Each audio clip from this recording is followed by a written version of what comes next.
이같이 믿었느니라. 아멘.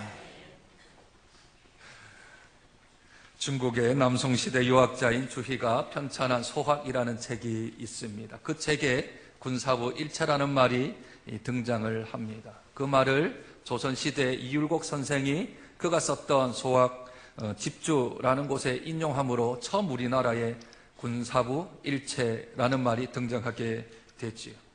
군사부 일체라는 말은 임금과 스승과 부모는 하나이니 똑같이 잘 섬겨라는 말입니다. 어떤 면에서 그럴까요? 임금은 우리에게 먹여주었고, 부모는 낳아 주었고, 스승은 가르쳐 주었기에 그 권위와 그 은혜가 동일하기에 그 세 부류의 사람들을 잘 공경하고 섬겨라 라는 뜻으로 군사부 일체라는 말이 나옵니다. 임금이 먹여주기만 했겠습니까? 가르침도 있었겠지요. 부모가 낳아주기만 했겠습니까? 그분들도 가르침을 주셨겠지요. 스승이 가르치기만 했겠습니까? 그들에게 지식뿐만 아니라 인격과 여러 가지의 인간이 갖춰야 될 부분들을 가르쳤던 분들이 스승 아니겠습니까? 스승이요. 교사 말고 스승이요. 오늘은 스승의 주일입니다. 5월 셋째 주이지요. 무엇보다도 어린 심령들을 위하여서 아침 7시, 8시 집에서 출발해서 교회에 도착하여 9시 예배, 또 9시 반 예배에 수고하고 애쓰는 모든 우리 주일학교 교사들에게 하나님의 은혜와 은총이 있기를 주님의 이름으로 축복드립니다. 여러분들의 애씀과 여러분들의 희생과 여러분들의 봉사는 사람들은 잘 알아주지 못한다 하더라도 살아계신 하나님께서는 다 기억하고 계실 줄로 믿습니다. 그 가르침을 통하여서 우리 주일학교 아이들이 영적으로 성장하고 성숙하여서 우리 이 지역과 이 나라와 민족과 열방 가운데 크게 쓰임받는 복음의 하나님의 자녀들로 우뚝우뚝 세워질 줄로 믿습니다. 우리 스승들만, 교사들만 아이들을 가르치나요? 그렇지는 않습니다. 주일학교 1시간 예배를 가지고서 저 영혼들을 하나님의 사람으로 만들기란 턱없이 부족하지요. 일주일에 168시간인데 그 중에 1시간을 할애해서 교사 선생님들이 주일학교 학생들을 가르친들 그 하나님의 지극하신 은혜가 없다면 그들을 영적으로 바꿀 수는 없을 것입니다. 그러므로 각 가정에서 우리 할아버지, 할머니의 믿음의 전수가 또 사랑하는 부모님들의 말씀과 기도로의 양육이 함께 병행되어져야 함께 주의 자녀들을 잘 양육하게 될 것입니다. 그런 의미에서 오늘 스승의 주일은 특별히 주일학교 교사들을 가장 우리들이 격려하고 위로하고 또 축하하는 복된 자리이기도 하지만 제2의 교사들인 가정에서 또는 학교에서 여러 가지의 모양대로 또 여러 가지 형편대로 가르치는 우리 부모님들도 교사요, 스승이요, 또한 그들을 영적으로 가르치는 아비인 줄로 믿어 오늘 주신 귀한 말씀 가운데 우리가 교사라면, 우리가 스승이라면 어떤 일들을 해야 되는지 말씀 가운데 살펴보아지기를 원하는 것입니다. 스승은 복음을 전해야 합니다. 복음을 전해야 해요. 고린도 교회를 개척을 하고 세웠던 사도 바울은 고린도 교회의 교사요 스승이었습니다. 그가 1절에 이렇게 말합니다. 형제들아 내가 너희에게 전한 복음을 너희에게 알게 하노니 이는 너희가 받은 것이요 또 그 가운데 선 것이라. 내가 전에 너희에게 복음을 전했다 합니다. 교회를 세우고 그들에게 복음을 전해주고 또한 그는 다른 순례길을 떠났으며 그곳에는 아볼로라는 사람이 와서 성경을 가르치고 그들에게 영적인 양육과 훈련을 하였습니다. 그 이전에 전했던 그 복음을 너희들이 잃지 않기를 원한다. 다시금 알기를 원한다. 내가 받은 것에서 너희들은 든든히 서 있기를 원한다. 그 복음 위에 든든히 서 있기를 원한다고 사도 바울은 오늘 고린도 교회의 성도들에게 편지를 하는 것이지요. 사랑하는 주일학교 교사들, 또한 사랑하는 가정에서의 부모, 교사님들이 우리 아이들에게 복음을 전해야 합니다. 그들에게 말씀을 전해야 합니다. 복음이 그들에게는 생명입니다. 복음이 그들에게는 영혼의 안식입니다. 복음만이 그들에게 소망을 줄 수 있고 희망을 줄 수 있습니다. 왜냐하면 그 복음이 우리들을 거듭나게 하고 그 복음이 우리들의 인생을 책임질 뿐만 아니라 그 복음이 우리들에게 있어서 강력한 능력이 되어지고 힘이 되어지기 때문입니다. 오늘 1절을 다른 복음서에는 다른 개정들은 이렇게 얘기합니다. 전에 내가 전해준 복음을 여러분의 마음속에 되새겨 주려 합니다. 이 복음을 여러분이 이미 받아들였고 또 여러분의 믿음의 기초가 되었습니다. 만 6세 이상, 만 14세 이상 이 아이들이 복음으로 거듭났는지 가정에서 2번이고 3번이고 10번이고 확인해야 합니다. 뿐만 아니라 우리 주일학교에서도 아이들에게 이 아이들이 예수 그리스도를 나의 구주 나의 하나님으로 믿는지 반드시 점검해 보아야 합니다. 그 복음이 그들의 인생을 붙들고 있기 때문입니다. 주일학교 아이들은 어떤 교사 좋아하는지 아세요? 공과 공부 안 하고 먹을 거 사주고 맥도날드 가고 롯데리아 가고 여러 먹을 거 사주고 떡볶이 사주고 튀김 사주고 통닭 사주는 교사를 최고로 여깁니다.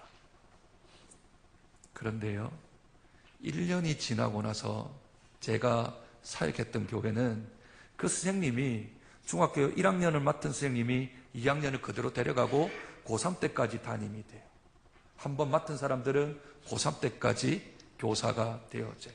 매 학년마다 바꾸는 게 아니고 그 아이들이 초등부 1학년이면 초등 1학년 때부터 6학년까지 그대로 가요.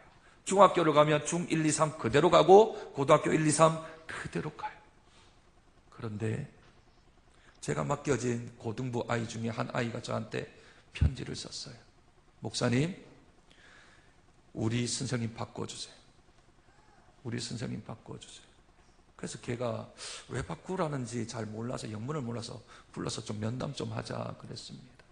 그랬더니 그 선생님이 좀 젊으신데 공과 공부를 안 한다는 겁니다. 아이들이 선생님 우리 맛있는 거 사 먹으러 가요. 그러면 맛있는 거 사 먹으러 가고, 선생님 오늘은 첫사랑 얘기해 주세요. 그럼 첫사랑 얘기해 주고, 이렇게 1년을 보냈대요. 그런데 그 반 아이 중에 한 명이 목사님, 이 선생님하고 3년 가면 제가 안 될 것 같아요. 선생님 바꿔주세요. 그래서 그 선생님이 무슨 뜻이 있겠지. 그 선생님이 너희들과 참 친해 보려고 했겠지. 그렇게 선생님도 가지고 있는 생각들이 있을 거니까 한번 조금만 더 참아보자. 지금 이제 이 1학년이 마치려면 몇 주간이 더 있어야 되니까 조금만 한 번 더 참아보자. 그리고 한번 기다려보자. 그리고 기도도 한번 해보자. 그 선생님을 제가 또 면담을 했어요. 선생님, 아이가 이렇게 얘기하는데 사실입니까? 했더니 머리를 걸쩍이면서 죄송합니다, 목사. 아이들이 그걸 정말 좋아하는 줄 알아서 그렇게 했습니다. 그런데 지금은 뒤통수를 좀 맞은 듯한 느낌입니다. 그러는 거예요. 그리고 나서 그 선생님이 목사님, 이제 제가 조금씩 바꿔보겠습니다. 처음부터 다 바꿀 수는 없고 한 달에 한두 번은 그래도 밖에 나가서 아이들하고 이 간식도 먹고 하겠습니다. 그런데 점차 줄여보겠습니다. 그리고 하나님 말씀을 잘 설명하고 풀어 해석해줘서 아이들하고 말씀하겠습니다. 그리고는 한 6주가 지났는데 그 손 편지 쓴 아이한테 다시 연락이 왔어요. 목사님, 조금 더 기다려봐도 될 것 같아요. 조금 더. 이야, 무서워요. 파리도 무섭고 아이가 무서워요.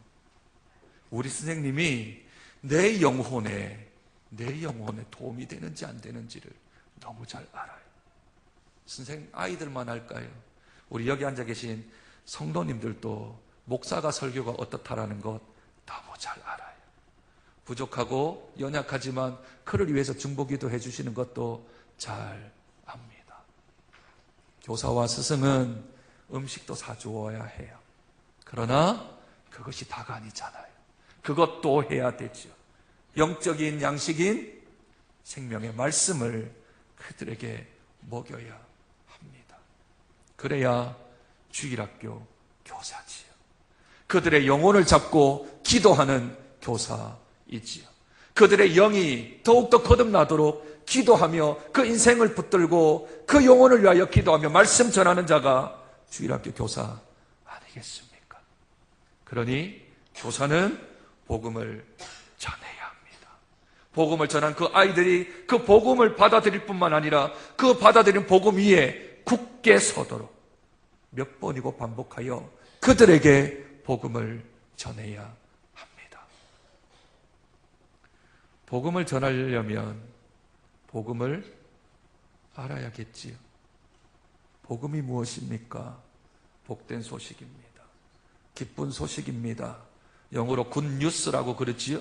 좋은 소식, 복된 소식을 복음이라고 합니다. 성도님들에게 그냥 복음이 뭡니까? 라고 물으면 순간 당황하세요. 당황하지 마시고 알려드릴 테니까 잘 기억하세요.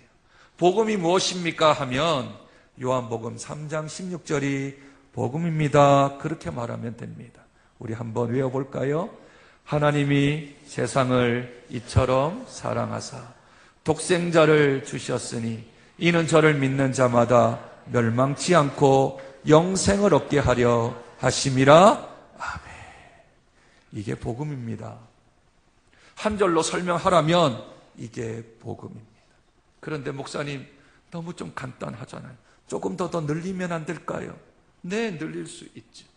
그 복음이 조금 더 늘린 복음이 오늘 읽었던 성경 말씀에 기록되어져 있어요. 우리 3절과 4절을 소리내어서 한번 읽습니다. 왜냐하면 이것이 바로 복음이기 때문에 그렇습니다. 15장 3절과 4절 같이 읽습니다. 시작.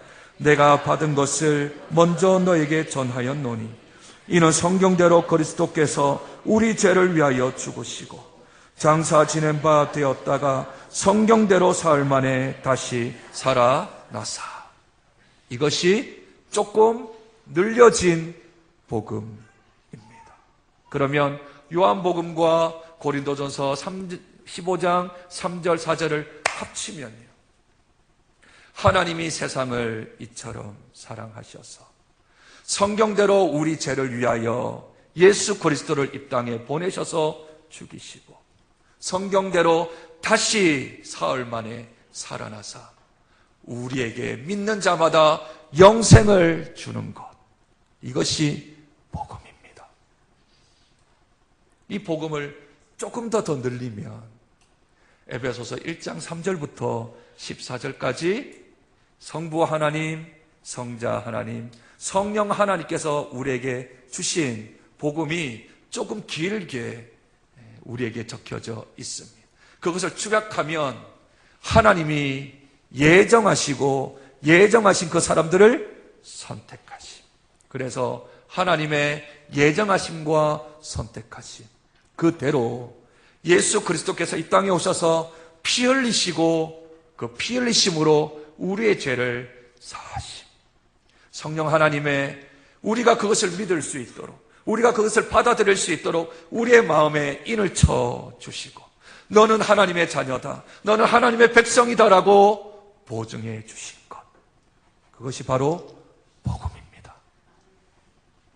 이 복음이 내가 믿어져야, 이 복음을 내가 받아들여야, 이 복음이 내 안에 있어야 내가 전하는 것이 복음이 됩니다. 그러므로 주일학교 교사와 가정의 교사들이 다시 한 번 더 점검해야 될 것은 내가 복음이 있는가? 내 안에 복음이 있는가? 그 예수 그리스도의 십자가 보혈이 나의 원죄와 나의 모든 죄들을 사하셨다라는 그 믿음의 고백이 있는가? 나는 죄악 가운데 빠져 있으며 죄책 가운데 헤매야 되며 죄의 오염 가운데 빠져 사망에 밖에 빠질 수가 없는 우리들이었는데, 우리가 짓는 것은, 우리가 말하는 것은, 우리가 행동하는 것 다 죄뿐인데, 그런데 내가 져야 될 십자가를, 내가 흘려야 될 피를, 내가 당해야 될 고난을 그분이 나를 위해 2000년 전 이 땅에 오셔서 대신 죽으심으로 그 보혈이 나를 깨끗게 정결했다라는 그 보혈의 능력에 대한 구원의 결심과 결단이, 감격이 있는가를 다시 한 번 더 점검해 보아야 합니다. 그러나 우리 예수님께서 죽으심으로 마무리하지 아니하셨습니다. 죽으심으로 우리의 죄값만 담당하신 게 아닙니다. 죄가 없어지기는 했지만 그러나 우리에게 생명은 주어지지 않았습니다. 그래서 예수님께서 사흘 만에 다시 성경대로 기록된 대로 하나님이 그를 사흘 만에 다시 살려주셨습니다. 왜 살아나셨나요? 허물과 죄로 죽었던 우리들을 다시 살리기 위하여 예수님이 먼저 살아나셨습니다. 그분이 살아나신 것은 그분에게는 별것 아닌 일입니다. 살아계신 하나님이 죽었다가 살아나는 건 별로 문제가 되는 일이 아니에요. 그러나 죽어야 될 우리들이 다시 살아나는 것은, 이거는 별개의 얘기입니다. 이거는 신묘막측한 일입니다. 멸망받아 죽어야 될 우리들이 다시 살아났다는 것은, 이것은 까무러쳐야 될 일이지요. 억만제약 가운데 지옥의 무서운 형벌을 온전히 받아야 될 저와 여러분들이 그리스도께서 다시 살아나심으로 우리들의 신분이 바뀌어져 버렸습니다. 이전까지는 죄의 종으로 있다가 이제는 의의 종으로 바뀌어버렸죠. 우리가 한 일은요? 없습니다. 하나도 없습니다. 예정하사 택하신 그 사람들, 그 사람이 남자든 여자든, 그 사람이 어리든 나이 많든, 그 사람이 잘 살든 못 살든, 그 사람이 건강하든 병약하든 상관없이 하나님께서 창세전에 선택한 그들을 이름을 부르사 그들에게 믿음을 주셔서 그 믿음으로 예수를 믿어지게 하게 하는 하나님의 정권적인 은혜를 저와 여러분들이 받았습니다. 그래서 예수를 믿는 겁니다. 내가 믿는 게 아니고요, 정확한 표현은 믿어지는 거죠.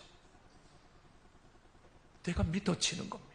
그 한량없인 은혜로 십자가의 보혈과 부활의 영광, 그 가운데 우리들을 초청하시고 그 안에 우리들을 자녀 삼아 주신 것이지요. 그 기쁨이 얼만큼 큰지는, 그 구원의 감격이 얼마나 큰지는 그 사람의 삶을 보면 압니다. 내가 십자가에 나의 죄를 다 속량받았고 부활의 영광으로 새 생명을 얻어 영원한 하나님 나라에 들어가기에 합당한 자로 부르심을 받은 그 감격이 크면 클수록 그 사람이 변화되어져요. 사도 바울은 부활의 증인들을 열거합니다. 그 600명이 넘는 사람들의 부활의 증인들을 열거하죠.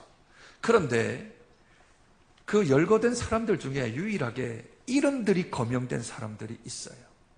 나머지는 12제자, 500여 형제, 그리고 다수의 사도들 이렇게 표현하는데 이름들이 열거되어져 있는 사람 3사람이 등장합니다. 왜 이 3사람이 등장할까요? 제일 먼저 그 부활의 증인 가운데 한 사람이 누구입니까? 제일 먼저 이름이 누가 나오지요? 게바가 나오지요. 게바는 베드로의 이전 이름입니다. 게바라는 말은 시몬이라는 말입니다. 모래와 같은 사람인데 베드로라는 반석으로 이름을 바꾸어 주었지요. 그런데 이름을 베드로라고 하지 아니하고 게바라고 이야기를 해요. 왜냐하면 이 베드로가 부활하신 주님을 만나 뵙고 어떻게 바뀌었습니까? 십자가를 보고는 좌절했지 않습니까? 십자가를 보고는 그는 천리 말리 떠나 자기의 업으로 자기 직업대로 그대로 돌아갔지 않습니까? 그것뿐만입니까? 불쬐는 곳에서 여종들에게 3번이나 나 예수 모른다, 나 예수 모른다, 내가 만약 예수를 따라다녔다면 나는 저주받을 자라 하며 저주를 퍼부었던 사람입니다. 뭘 보고요? 십자가 보고 나도 달릴까 봐, 나도 그게 무서워서 떠나버렸던 사람이 베드로입니다. 근데 베드로가 부활하신 주님을 만나요. 네가 나를 사랑하느냐? 네가 나를 사랑하느냐? 네가 나를 사랑하느냐? 부활하신 주님을 만나고 그가 철저히 회개하고 주께로 나와 이제는 사도행전 2장부터 시작하여 그는 참된 제자로서의 삶을 살아가지요. 무엇 때문에요? 부활하신 예수님을 만나 뵙고 나니 내 인생이 바뀐 거죠. 내가 이렇게 살아서는 안 되겠다 생각이 들었죠. 두 번째 거명되어지는 이름은 무엇입니까? 7절에 보시니 그 후에 야고보에게 보이셨으며, 이 야고보가 누굴까요? 예수님의 제자 야고보가 아닙니다. 이 사람은 예수님의 친동생, 젖동생, 육체적인 동생입니다.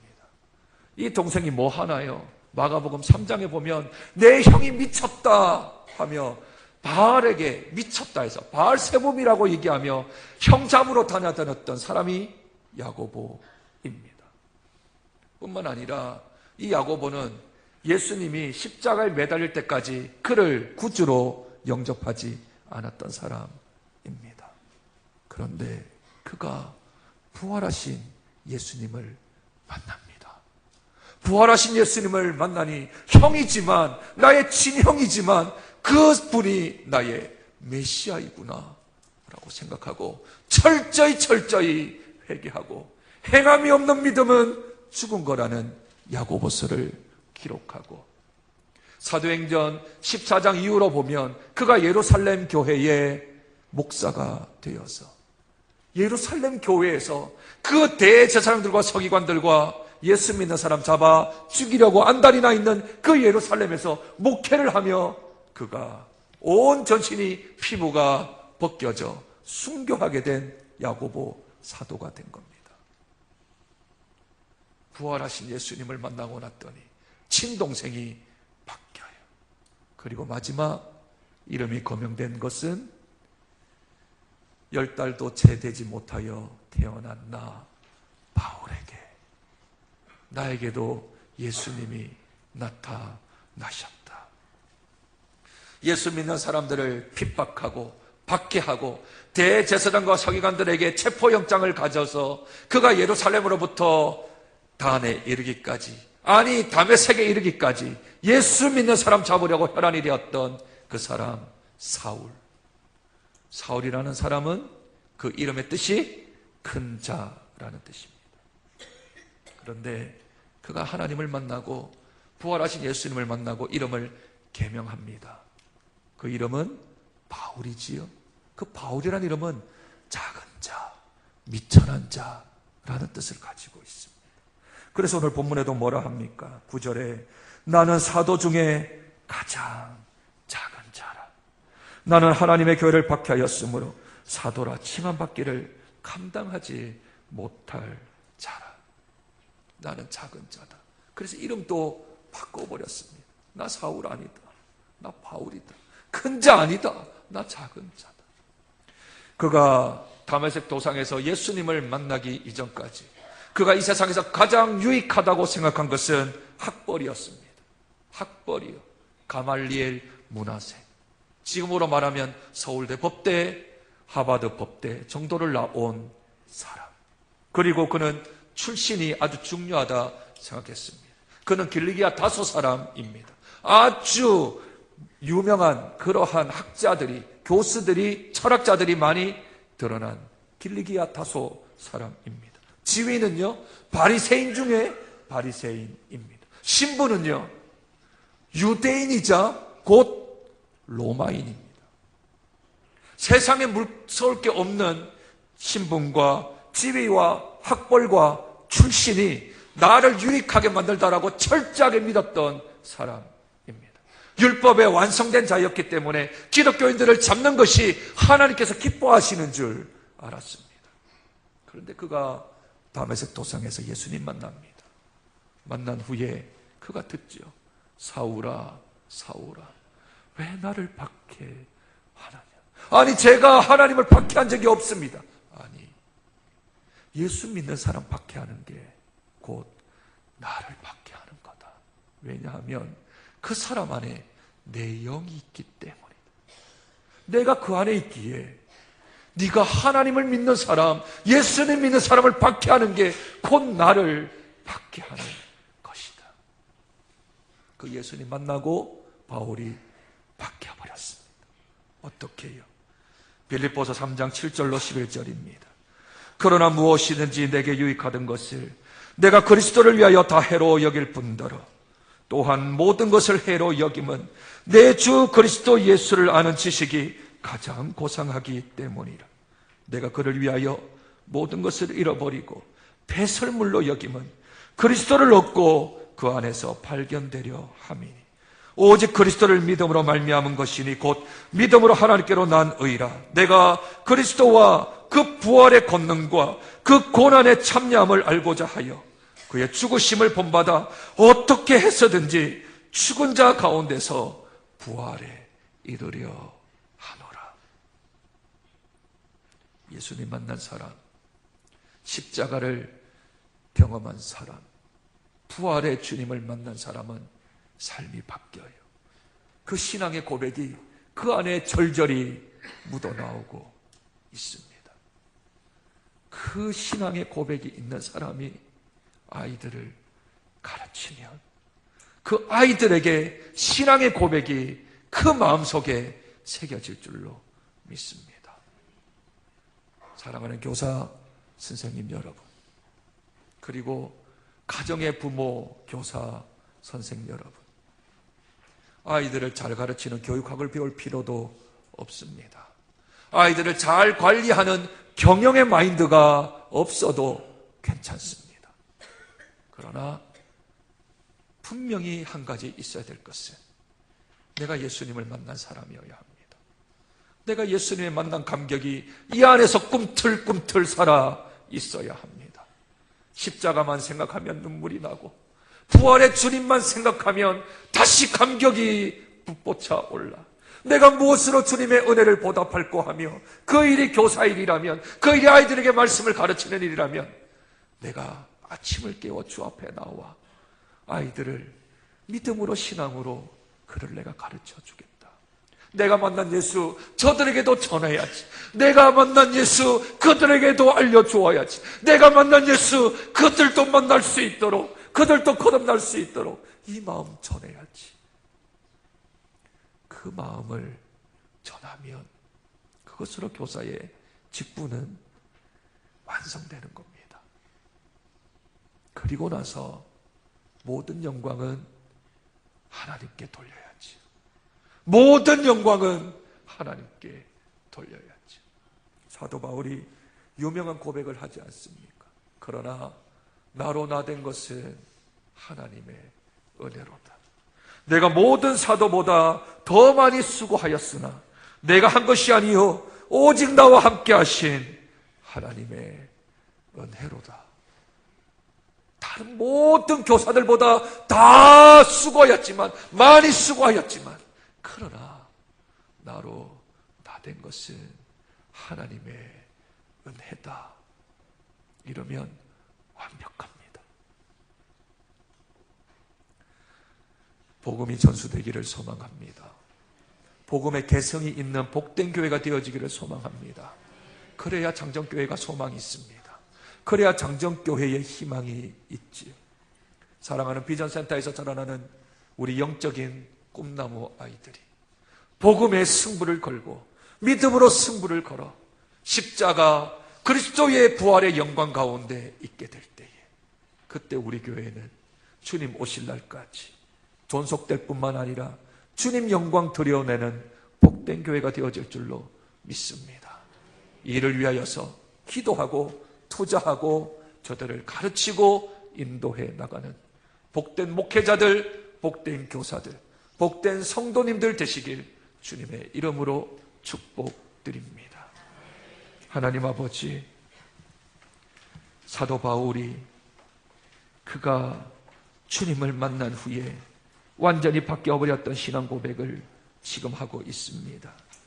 세상에서 유익하던 것을, 그리스도를 아는 지식을 가장 고상한 것으로, 십자가의 죽으심을 본받고 부활의 권능에 이르려 하기에 썼으며, 세상에서 큰 자에서 가장 작은 자로 변화되었으며, 자신이 이제까지 이룬 것들이 모두 하나님의 은혜로 된 것뿐만 아니라 다른 이들보다 더 많이 수고하였지만 자신이 한 것이 아니라 하나님의 은혜로 된 것이다 고백했습니다. 그러므로 나나 그들이나 이같이 전파하매 너희도 이같이 믿었느니라. 성경은 우리에게 말씀합니다. 주님, 우리가 가정에서 아이들을 무엇을 가르치고 있습니까? 무엇에 생명을 걸고 있습니까? 교회 학교에서 어떤 일을 하고 있습니까? 수고하고 애썼던 것 우리 주님이 아시오니 하나님께서 그 수고의 땀방울에 만배의 복으로 갚아 주시옵소서. 그러나 가장 중요한 것은 복음을 잃어버리지 아니할 수 있도록 요한복음 3장 16절, 고린도전서 15장 3절과 4절의 말씀, 에베소서 1장 3절로 14절의 말씀을 저희들이 잊지 아니하고 우리 주님의 복음을 저들에게 잘 전할 수 있는 복된 교사요, 복된 부모요, 복된 목회자들이 되어질 수 있도록 은혜 도하여 주시옵소서. 존귀하신 예수님 이름으로 기도드립니다.